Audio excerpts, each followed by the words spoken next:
Hey guys, welcome to Peter Livingstone Worship. I have with me my close friend, Titus Callaway.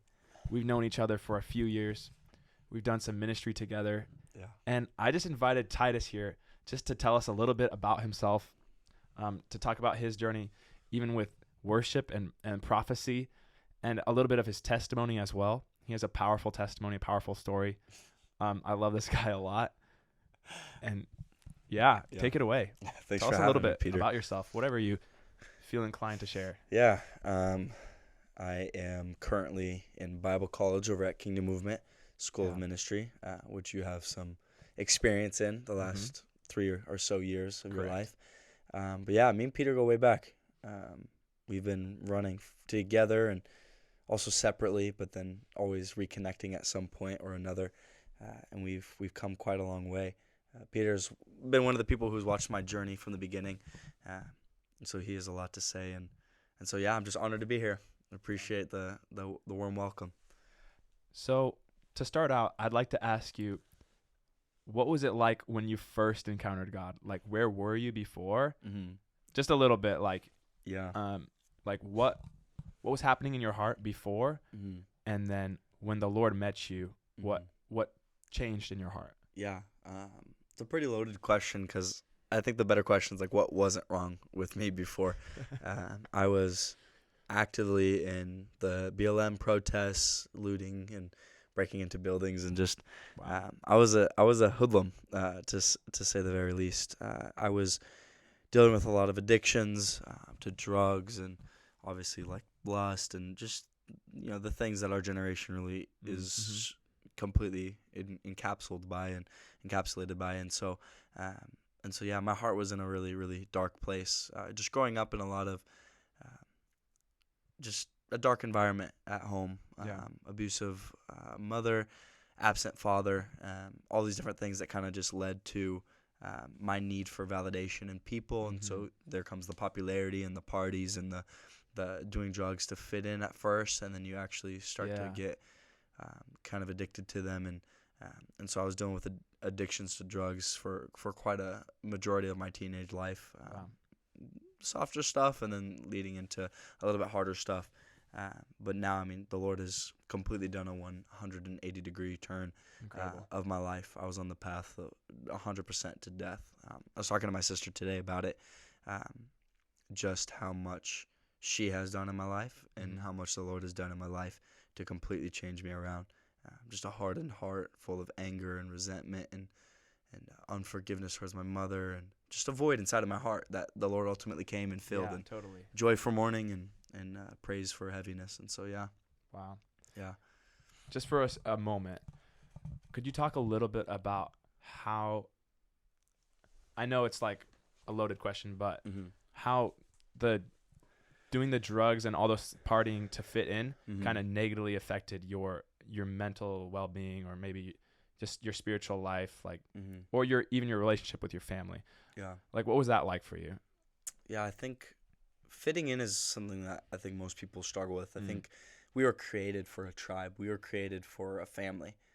And when you don't have that at home, you look for it anywhere else you can get it. That's why you have people joining gangs and ultimately even willing to die for gangs. Totally. It's something I've done some research in, and it's just a mindset that we were created with, is this need to be a part of family, or to be a part of a group or a setting, or people that can see and you feel like-minded to.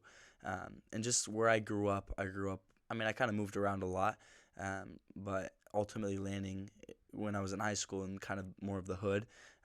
And so I was just this white boy trying to fit in with, everyone there. I would play basketball. I would do whatever I could to feel like I was a part of what was happening in that high school. And it's something that, I mean, it's not just something that completely changed as soon as I came to the Lord either. It's something that I had to deal with and even approach, and the Lord had to kind of renew my mind in, even after coming to Christ. Because even in the church, you have cliques and you have these different groups and stuff like that, and you wonder, man, what can I do to get into there? And I'll say, eventually working my way into those, cool groups or whatever you want to call them, still didn't do anything for me. At the end of the day, what I've come to realize is really we just need people who run the same race and run at the same pace. And I think I found that group for sure. Wow, that is beautiful. Yeah. With all that being said, Mm-hmm. as you were on this journey of just seeking after this void to be filled, but in all the wrong places. Yeah. You're kind of, I'm guessing, on a downward spiral, like going farther and farther down. 100%. And with that being said, like the Lord had to come in at some point and shift things. So what, for many people, it's you hit a rock bottom and then you finally find the Lord. Mm-hmm. But it's usually a pretty crazy experience, and I'm sure it was for you as well. My situation was interesting. It happened during COVID. And so there was kind of a lot of elements and dynamics to it. But I actually wasn't even at my rock bottom at that point. It's something so I met with my sister today, and we're talking a little bit about it as well. And she was talking to me about like her perspective during this time of kind of my downfall and my decline. For a lot of people don't know, but I actually did end up attempting suicide after college. Wow. So I went to college for about a semester, and I was so depressed, so like empty that I didn't want to do any schoolwork. The only thing I cared about was doing drugs. And so at that point in my life, I ended up flunking out of college, which filled me with so much shame and so much guilt, because that's what you work your way up to, right? Like that's the standard that's put on us as children, right? You're going into school to accomplish something, to reach something, and everything else failed me. Friends failed me, family failed me, and I was like, well, sure enough, like academics can take me there and can help me find my identity. But then even that ended up failing me, and that was the lowest point of my life, I would say. But during COVID is the time when I kind of started to sober up from drugs and all this stuff. And my experience was kind of odd, and I think you know it pretty well. But I encountered like Satan, and I encountered the devil during COVID. So I met the devil before I met God even. I was an artist, and I was on my way, my hope was to become famous and all this stuff. And so I had a voice that enticed me and led me down this path. And eventually I work on my biggest piece of a painting, and I flip it upside down, and it was actually a depiction of the devil. And that's when I kind of realized, I'm like, whoa, like this life is a little bit, it's more spiritual than I thought it was. Right. And so I realized I was getting enticed and getting led away by Satan and his schemes. And by the grace of God, I was able to tell the devil no. Yeah. Basically offering me fortune, offering me the world's goods, offering me what this world has to offer that's failed me all the way up until that point. And so that's how I kind of came to the realization, like, why would I think that fame is actually going to heal my heart and make me whole? And so I was able to tell the devil no. A week later, I burnt all of my artwork. And this is to answer your question, when I first encountered God, I burnt all of my artwork, and I'm crying out to God, and I'm like, God, if you're real, I need the real thing. Wow. And this is in front of a fire, burning thousands and thousands of pieces of artwork. The next identity that I found, I was burning it in a fire because I realized it was just another fill to the void that can never, ever be filled by anything except for God. And so I'm crying out to God, and my hands are up, and I'm looking at the sky, and I'm like, I need the real thing, just with a pure and genuine heart. And the Lord reveals himself to me. The stars in the sky begin to move, a good portion of my testimony. And as I'm crying out, this bucket of hot water, that's what it feels like. It's just this bucket of warm water just washes over me. Wow. And in that moment, I feel cleansed, I feel clean, I feel free. And that's ultimately what was my first encounter with God.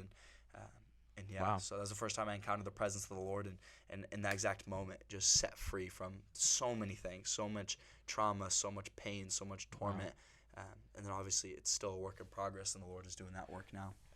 And I believe you told me this before. You never even heard the gospel preached to you. Like you didn't know much about the word or about the Bible or even about Jesus.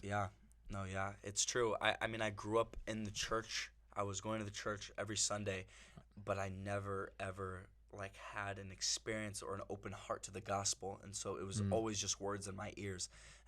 And so for anyone who's listening, like, let this be a testimony for you. Like, maybe your child you feel like isn't receiving from the Lord.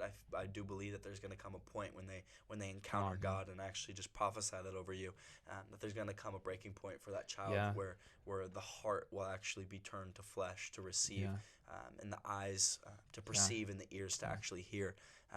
So I grew up in the church, and my mom was bringing me to church on Sunday and then kind of abusing me throughout the week. And so my perspective of Christ was completely just skewed. Right. Yeah. And so, no word, no acknowledgement of what sin was or anything. Right. Yeah. Because I feel like that's a common experience with many children that grow up in a Christian house, is that their parents feel a conviction to bring them to church and show them the right values. Right. But they haven't had that experience with his love to the point where they know how to represent him correctly. And, I can relate to that a little bit growing up. Yeah. I had, I feel like my parents didn't always have like their experience totally like with the love of Christ to represent him fully at home. Yeah, 100%. I'm still entirely grateful for growing up in the church and those values being instilled. Yeah. And praise God, like my parents have come so far, and even me like showing forgiveness and love and just grace towards them has even shifted their perspective. Yeah. Like when you encounter the Lord, it shifts your entire perspective of family. 100%. Where it's not even like you see them as your parents, and like you see them as your brothers and as God's children too. Yeah. Yeah. And you're actually representing Christ to them now. Yeah. And I would say that's a huge... It flips the script. 100%. And I feel like that's just kind of the veil or the blindfold that's on the Western church right now in America is we have this Sunday service Christianity, but Jesus didn't ask for a Sunday. He asked for you to follow him. And he asked for you to take on his teachings and for you to be molded into his image. And so my mom now has had that encounter with the Lord, and mine and her relationship is completely redeemed, and we're completely reconciled, which is such a huge testimony on its own. But I mean, we grew up in the church. My mom was trying so hard to like still fill that void, but she wasn't encountering the love of God. But once that love of God touched her heart, just transformation, and the same thing happened for you and me. And I feel like a huge thing to say with this is that if you grew up in the church and you were hurt by it, and it was through like how your parents acted outside of church, I want to say that you cannot judge how you see Jesus by how someone represented him, whether it's your parents or anyone, because you actually can have compassion for how they didn't see Jesus fully, correctly, and they're on a journey too, and they're just doing their best. Like, so you have to come to terms with the fact that you can't blame Jesus for how they treated you. Yeah. Right? Because that wasn't Jesus. That was their brokenness. 100%. I have heard this quote, and it's when you hear someone playing Mozart and it isn't good, you don't end up hating Mozart because of it. And it's the same thing with Christians. Like, why do you hate Christ for someone who portrayed him falsely? Yeah. Because we know how Christ is, and we know who he is as a person. We have his teachings. We have the Gospels. Just as we have Mozart's music, but just when someone's playing it wrong doesn't mean you criticize Mozart. And so I think you're throwing the baby out with the bathwater, right? Yeah. And so, I wanted to go back a little bit. Yeah. You were sharing about how you encountered Satan before you encountered God, which is pretty crazy. Yeah. I feel like another thing that happens in the Western church is that most people are like, the devil gets them, but he doesn't reveal himself to them because that's like usually his strong point is that people don't believe he's real, and that's how he gets them. Like, that's how he deceives them. Yeah. By like, I feel like his biggest lie in the Western church in America is that demonic realities, spiritual realities, angels, demons aren't real and aren't really acting. And I think it's actually kind of crazy that he's so inadvertently revealed himself to you, like like expose himself to you, which I mean, I don't feel like it's common way for him to like try to get somebody. So I don't know if you could go into that. I don't even know what to make of it, to be honest. I mean, when it first happened, I didn't know what to believe or how to perceive it. I was just confused. But I ended up coming across a video of Beyonce actually, and she was talking about how she achieved fame. and she literally began to explain the exact thing that happened to me. Wow. The devil came to her and listed out the exact things she had to do to achieve fame, and she just checked them off one by one. Wow. And that was the exact thing that the devil did for me. But no, I fully agree. I think I heard another quote, and it was, the devil's goal is to make people not believe that he's real.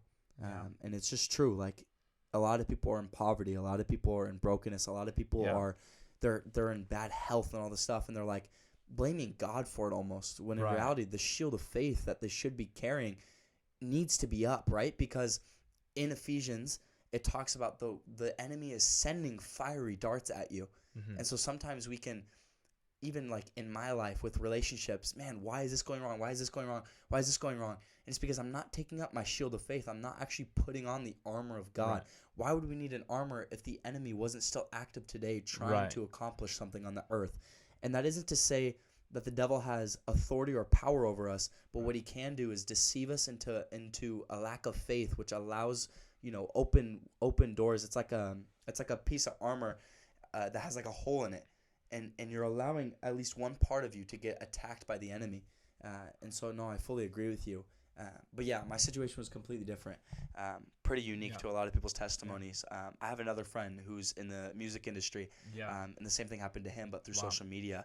He was scrolling through a page on Instagram, and all the icons or whatever, all the posts that person had, all turned into one image, and it was Satan.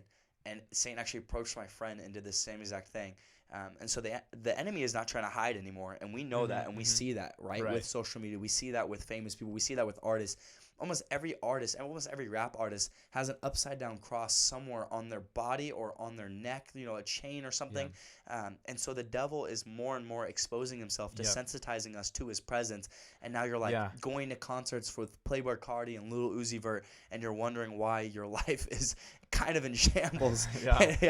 And I'm no longer. Yeah, exactly. It's because your shield of faith has been brought low, and these fiery darts you're welcoming in almost because they're making you warm, or something. Because like of course Satan is going to misrepresent God to you, because God is the one. He wants you to succeed in this world, but he wants you to do it without all the darkness, without going after it for your own motives. For his glory, in a sense. And that's when you have purpose in it, and that's where he takes you on the path where it's a path of character, integrity, and not removing other people from your life, because the devil's path is going to be all about you, and it's that is not going to satisfy you. If your dreams of success is so that you can become, someone that everybody loves, everyone affirms, everyone sees and knows, and it's all about you and not blessing other people, it's not going to satisfy you at all. It's going to lead to brokenness. That's why you see so many famous people, they're just stuck on drugs because they're so empty on the inside. They're seeking fame for all the wrong reasons, and they actually have no purpose in it at all. And it's so sad. And that was one of the realities that by the grace of God I had when the devil revealed himself to me. Because when I was doing art, I felt like I was doing it for the right reason. I felt like I was expressing myself in my fullness.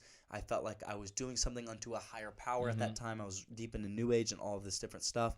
And so I was actively trying to do it for the right cause, but it led me to down the wrong path, right? And so going into it, I thought it was my way out. It was an expression. It was how I connected to God, connected to nature, all this stuff. And so ultimately I was seeking change, and I was seeking a good purpose. And when the devil came to me, I actually had flashes of the artists that inspired me, like Mac Miller and like Basquiat and these different artists that I looked up to that all ended up killing themselves before the age of 30. And I was like, wow, maybe creativity, maybe fame, maybe art isn't actually my way out. And that's actually one of the ways I was able to tell the devil no, is because I was enlightened to this revelation that I don't actually need those things. And that those things will actually lead me still to a darker path, looking at my idols that I had who ended up killing themselves. Which is crazy.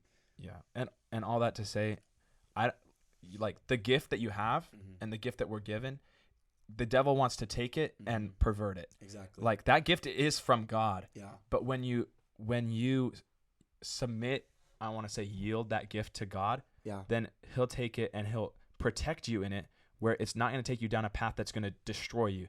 Because think about this, like fame can mess people up because they don't have the character to handle it. Yeah. Like they have so many people that love them or after what they have, like, you know, they want to be friends with them because they have money or success or they're well known, and they're not able to handle all of that stuff that's taking place around them from people. Yeah. And God wants to give you the character to handle your gift and to use it, you know, in a way that's not going to destroy things. It's not going to destroy yourself.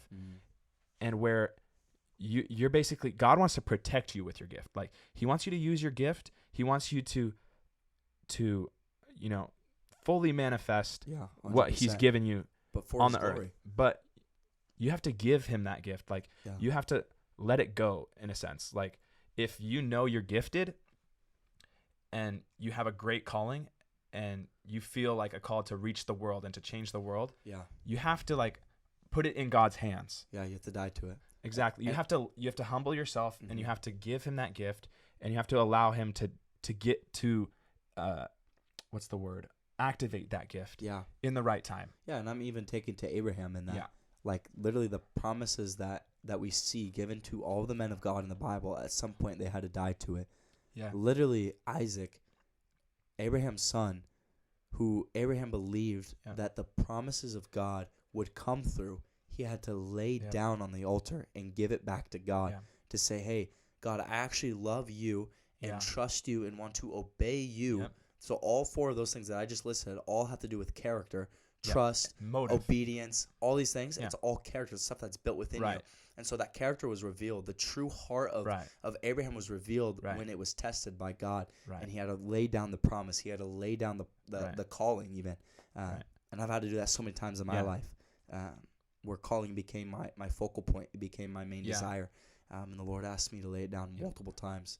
And see, so the issue with that is that it becomes about you and people affirming you with your gifting. And it's not about the purpose that God gave you the gift for. And so that's why sometimes God will for a season remove you from operating in your gift. He'll take it away from you. And it's actually for your greater good. Like it's because he's your father, you're his child, and he knows, okay, this call right now is actually going to hurt you more than it's going to help you to grow. And he cares more about your formation as his child and your well-being spiritually, mentally, in every way.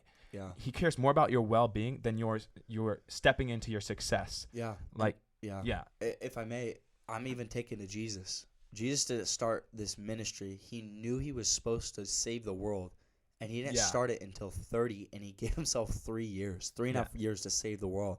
And it actually says, I believe it's in Luke, early in Luke, I think chapter 4, or maybe even earlier, maybe 2, it talks about Jesus growing in stature, growing in wisdom, growing in the favor of God, growing in the favor of men.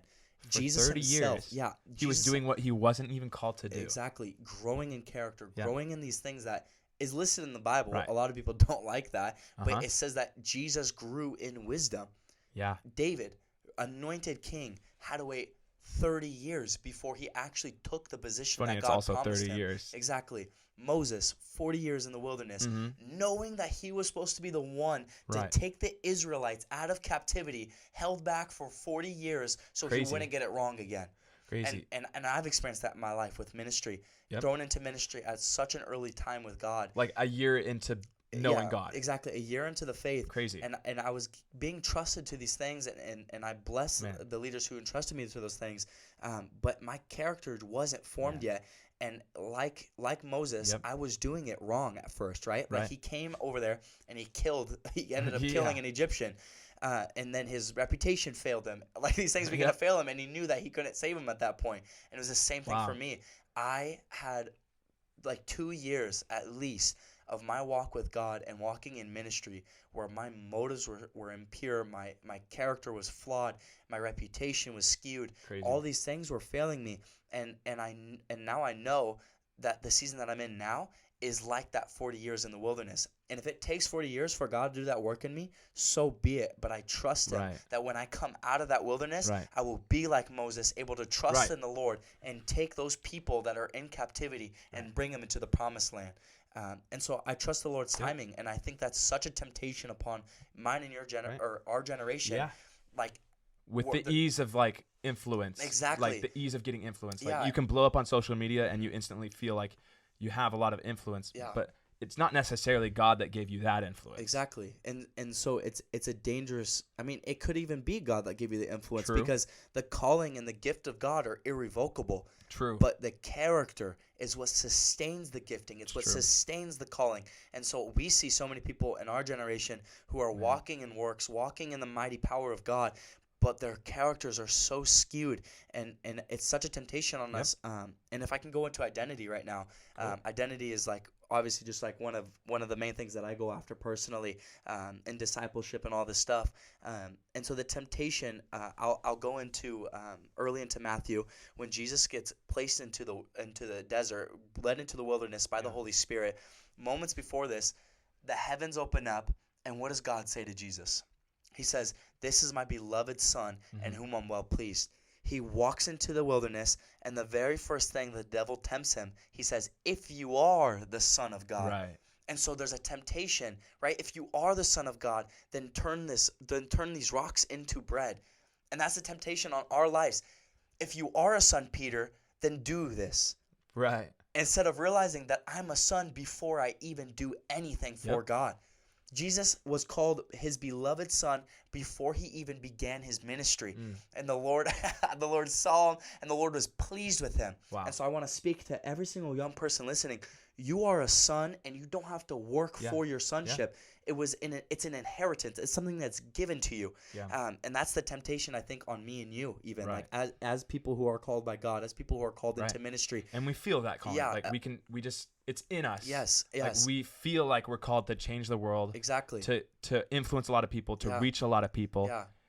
And I mean, thinking about Moses, you brought up Moses. Yeah. Like that's actually crazy. When he had the burning bush encounter, right? He was called to go and liberate, I don't know, 1 million people. Yeah. I don't know. To lead ChatGPT. like to lead like 1 million people. Right. Which is just a crazy call. So he knew he had that call. He was like, okay, now he could have just gone to Egypt, right? But what was he in the wilderness for a lot longer after burning bush, right? Right. Yeah. I mean, so technically, God tells Moses to free the people, and Moses tries to do it on his own effort. That's when he goes the first time and tries to bring the liberation. See, I forgot about that. And ends up killing the Egyptian. And so Moses stepped outside of the timing and outside so he tried to fulfill the call and the will of God without character and ended up doing it wrong. And so that's what I was referring to is we can try to do things on our own strength, on our own effort. It's not going to succeed even though we're called to Exactly. Yeah. And what's scary is we can see signs of calling, right? Like we can see some things happen and we're like, "Oh, because God gives us the gift." Exactly. The gift in order to carry out the call. Yes. But it's all in his timing. Yeah. So you have to yield the gift, yield the call. Like you can still know and trust that God's going to fulfill the destiny and call he's put in your life. 100%. But you totally yield it to him, the timing and everything. Yeah. Because he has to prune you, he has to grow your character, and that's all formed over time. Yeah. Submitting and yielding to, leadership, like submit to leaders in your life that have gone far, to learn from them and to grow. Because if you're young and if you just realize you're called by God, everyone's going to have this temptation, this test, that they want to see it happen right now. And the problem is that there's pride there that God has to remove. Like you have to die to the call. And the pride would say like, I'm called to this. And you're going to go to people that are leaders and you're going to go to them and you're going to act like you're all that, and God hasn't placed you in that place of influence yet. So you're not called to be all that right there. You can know on the inside that you're called, but you need to yield and humble yourself to those that God has placed in authority, and you actually come under them, whether you agree with everything that they do or how they do everything or not. God called you to yield and submit to leaders, elders, father figures so that you can actually grow in character. Yeah, 100%. Because growing in character does not look like you being comfortable and you always being around people that are just doing whatever you think is right. Right. Yeah. You need to yield to people that even do things differently than you think it's supposed to be done. And that's what's going to grow your character ultimately. Yeah. Yeah, I wonder if Joseph, when he was sitting in the bottom of the prison, right? He was at the lowest tier when the dream he had was to be at the top and to be the highest. And so I wonder if Joseph was ever like, man, like, is God's will actually going to be done in my life? I wonder if he ever struggled with those doubts. I wonder if he ever struggled with those thoughts. To me, almost certainly he did. Yeah, I would agree. He was a human man. Yeah, exactly. And so you can be at the bottom of the prison, and you could be literally, I don't think there's a further place that Joseph could have been from, like, I don't think there's a further place he could have been from the call that was placed on his life. But still, in those moments in the prison, he probably had to convince himself and build up faith, stir up faith. God, I still trust you. And what was crazy is Joseph didn't allow his situation, he didn't allow where he was placed or his circumstance to discourage him. But he remained faithful even in the bottom of the prison. It didn't allow him to give up. Yes, exactly. He could have easily given up and stopped there. But instead, he used his giftings, he used his what God has placed inside of him, and worked up and stirred up that place, stirred up the jail cells.